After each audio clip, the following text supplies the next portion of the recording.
Hi friends, ట్రెండింగ్‌లో ఉన్న model అనమాట. కాకపోతే స్కాలప్స్ లేకుండా నేను రౌండ్ ఫినిషింగ్‌తో ఎలా స్టిచ్ చేయాలో నేను ఈ వీడియోలో చెప్తాను. ఫ్రంట్ పార్ట్ అంటే ప్రిన్స్ కట్ అనమాట. ప్రిన్స్ కట్ కూడా ఎలా స్టిచ్ చేసుకోవాలో అందులోనే వస్తుందనమాట. చూసారు కదా! ఫ్రంట్ అయితే నేను లైనింగ్ అంతా అంటించేసేసుకొని నీట్‌గా పెట్టేసుకున్నా. ఆ క్లాత్ అయితే పట్టు క్లాత్ కాబట్టి ఎంత మంచిగా కుట్టినా సరే ముడతలు ముడతలుగానే వస్తుందనమాట. లోపల ఫీజింగ్ వేసినట్లయితే ఎక్సలెంట్‌గా ఉండేది. కానీ అంత కాస్ట్ ఇక్కడ భరించలేరు మా ఊర్లో. అసలుకే బ్లౌజ్ ఇంత అంత అని వామ్మో అని గుండెలు పగిలి చచ్చిపోతారు ఇక్కడ జనాలు. ఒక ₹5 పెంచినా కూడా అలా అంటారనమాట. ఇప్పుడైతే బోర్డర్స్ వేసి ఫ్రంట్ ఎలా కట్ చేసి ఎలా వేయాలో చూద్దాం. నేనైతే ఫ్రంట్ వేరేగా బోర్డర్ వచ్చిన బోర్డర్ని అయితే అంటే కింద సైడ్ చిన్న బోర్డర్ ఇచ్చాడు, వేరే సైడ్ అయితే పెద్ద బోర్డర్ ఇచ్చాడు హ్యాండ్స్కి అనమాట. నేనైతే ఆ సైడ్ ఉన్న మిగిలిన బోర్డర్ని తీసుకొని ఒక అంగుళన్నర ఎక్స్ట్రా ఉన్నట్టు కట్ చేసుకున్నాను ఫ్రెండ్స్. వీడియోలో చూపిస్తున్నాను చూడండి. కాకపోతే అంత హెవీగా పెద్ద అంచు వేసినా కూడా బాగోదు కదా. నేనైతే సింపుల్గా న్యాచురల్గా అంటే చూడటానికి అఫీషియల్గా ఉండాలని చెప్పేసి నేను ఇలా అయితే పెట్టేశాను. నేనైతే పైపింగ్ అయితే ఏమి యూజ్ చేయలేదు. ఎందుకంటే బయట అంటే మెడకి నెక్కి అన్నిటికీ వేయాలి కదా, ఒకేసారి వేద్దామని చెప్పేసి నేను ఇలా అయితే ట్రై చేశాను కొత్తగా. అందరూ ఏం చేస్తున్నారంటే పైపింగ్ కానీ లేదంటే స్కాలప్ నెక్ కానీ నెక్ అంతా ప్రిపేర్ చేసుకున్నాక వేసుకుంటారు. నేను వాళ్ళకి వ్యతిరేకం అనమాట. చూసారు కదా, నేనైతే పైపింగ్కి ఆ చిన్న అంచు వదిలేసేసి నేను ఇలా స్టిచ్ చేస్తున్నాను అనమాట. మనకి వంపుగా రావాలంటే కొంచెం లైట్గా ఉన్న దాన్నే కొంచెం లైట్గా వంపు తిప్పిన తర్వాత అంటే మనం మడత పెట్టేది కొంచెం ఎక్స్ట్రా మడత పెట్టినట్టయితే మనకి ఆ ముడత అనేది మనకు అసలు రాదు, నీట్ ఫినిషింగ్గా వస్తుందన్నమాట. చూస్తున్నారు కదా ఎలా అయితే కుడుతున్నానో సేమ్ అలానే అక్కడ ముడత వచ్చేటట్టు ఉంది కానీ ముడత రాదనమాట. అలా ప్రిపేర్ చేసుకోవాలి మనం కట్ చేసుకునేటప్పుడే. చూసారు కదా ఎంత నీట్గా వేస్తున్నానో అలానే మీరు కూడా వేయండి. బిగినర్స్ ఇదైతే మీకు ఇంకా బాగా యూజ్ అవుతుందన్నమాట. చూసారు కదా, ఫస్ట్ ఫ్రంట్ పార్ట్ కట్ చేసుకున్న తర్వాత నేను ఇలా అటాచ్ చేసుకున్నాను. నేను ఏ పైపింగ్లు వేయను అనమాట. అది మనం బ్లౌజ్ కుడితే ఎలా ఉండాలి అంటే నీట్గా ఉండాలి, చూడటానికి అఫీషియల్గా ఉండాలి. చూసారు కదా, అక్కడికి వేసుకోవాలని చెప్పేసి మార్కింగ్ అయితే వేసుకోవాలి. నాకైతే మార్కింగ్ అవసరం లేదు, మీరు కూడా ఇలా నేర్చుకొని వేసుకుంటారని చెప్పేసి నేనైతే మీకు అర్థమయ్యే విధంగా మార్కింగ్ అయితే చేశాను అనమాట. మెడకి 1 ఇంచ్ అంటే పాదం మందం వదిలేసుకున్నాను అనమాట. అంటే లైనింగ్ అంటిస్తారు కదా, ఆ మందం అనేది నేను వదిలేసుకుని స్టిచ్ చేస్తున్నాను అనమాట.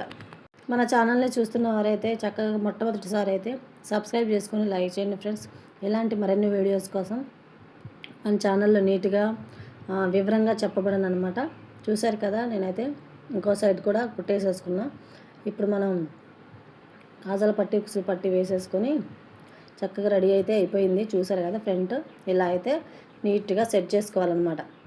అయిపోయిన తర్వాత నేనైతే ఇప్పుడు మనకి అది కవర్ కావాలి కదా, అది పైన మడత పెట్టి కుట్టినా కూడా బాగోదు కాబట్టి ఏదైతే ఫ్రంట్ పార్ట్ ఉంది కదా, ఆ ఫ్రంట్ పార్ట్ మనం కట్ చేసుకున్న దాన్ని ఫ్రంట్స్ కట్లో యాడ్ చేసేసుకోవాలన్నమాట. యాడ్ చేసుకొని చక్కగా ఐరన్ చేసుకున్నట్లయితే నీట్గా షేప్ అనేది కరెక్ట్గా ఉంటుంది. మనం కట్ చేసే విధానాన్ని బట్టే ఎదర షేపు రావాలన్నా షేప్ లెగవాలన్నా నీట్గా ఉంటుందన్నమాట.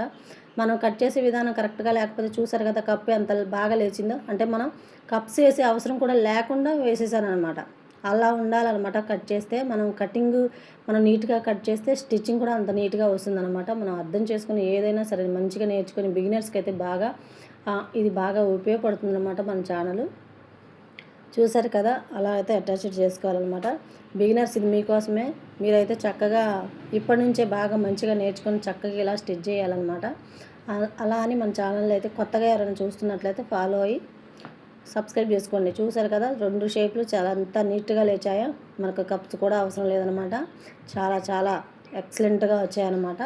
వాటికి అయిపోయింది. చూసారు కదా ఎంత నీట్గా ఉందో.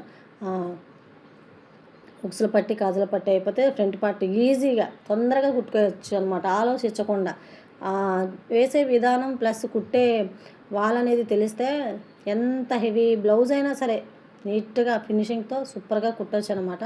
కాకపోతే సగం వచ్చి రాక కుట్టాలంటే లేట్ అయిపోతుంది. అందుకని చెప్పేసి మనం నేర్చుకోవడం కూడా పర్ఫెక్ట్గా ఉండాలి. బిగినర్స్ మీకోసమే నేనైతే ఇది ఉక్సుల పట్టి కట్ చేస్తున్నాను అనమాట. ఉక్సుల పట్టి కాజల పట్టి అనమాట.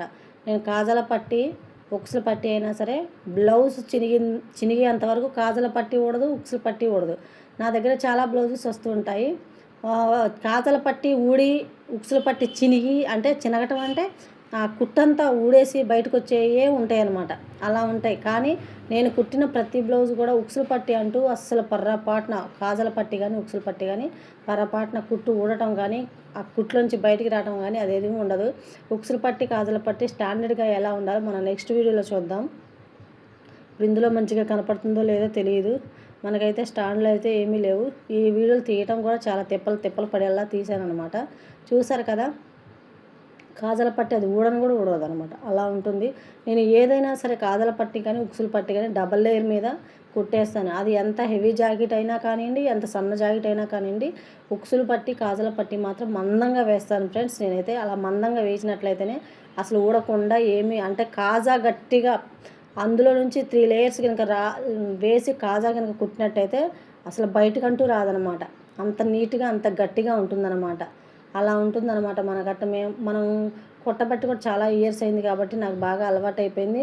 విత్ ఇన్ బ్లౌజ్ కూడా నేను లైనింగ్ బ్లౌజ్ అయితే అర్ధగంటలో ఫినిష్ చేస్తాను. అదే పైపింగ్ బ్లౌజ్ అయితే ఒక 5 నిమిషాలు ఎక్కువ అయిద్దనమాట. అంత సీనియారిటీ రావాలి. చూసారు కదా ఫ్రెండ్స్ ఎలా ఉంది, ఫ్రంట్ పార్ట్ ఎలా ఉందో చూడండి. చాలా బాగా నీట్గా ఫినిషింగ్తో బాగా వచ్చింది.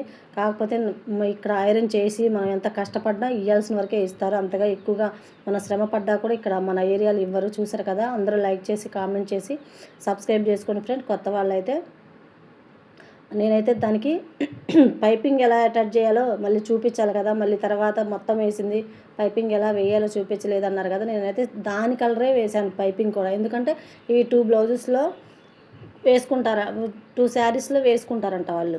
అందుకని చెప్పేసి పైపింగ్ సేమ్ కలర్ ఉంటే పెట్టని చెప్పేసి సేమ్ కలర్ ఉంటే పెట్టమని చెప్తే సరేలే అని చెప్పేసి నేను సేమ్ కలరే ఇచ్చానమాట. ఎందుకంటే టూ శారీస్ మీద యూజ్ అవ్వాలని చెప్తే వేరే మనం గోల్డ్ కలర్ వేసినా కూడా ఒక శారీ మీదే సెట్ అవుతుంది కదా. అందుకని చెప్పేసి చూసారు కదా, సైడున అంటే ఆ బోర్డర్కి సైడున కొంచెం ఖర్చు ఉంచి నేను వేసాను కాబట్టి అలా ఉందన్నమాట.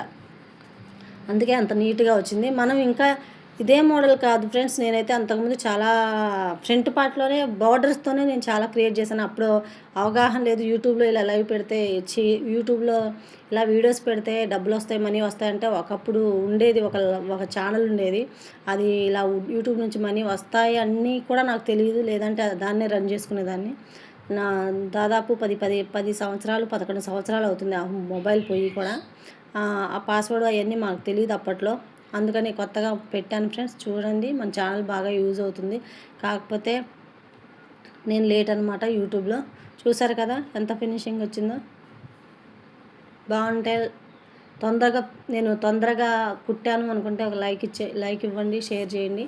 మన ఛానల్ అయితే సబ్స్క్రైబ్ చేసుకోండి ఫ్రెండ్స్. చూసారు కదా ఎంత నీట్గా ఉందో.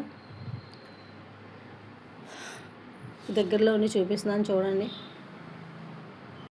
నెక్స్ట్ వీడియోలో స్కాలప్తో బార్డర్తో ఎలా అటాచ్ చేయాలో వస్తుంది friends. Okay, thank you for watching.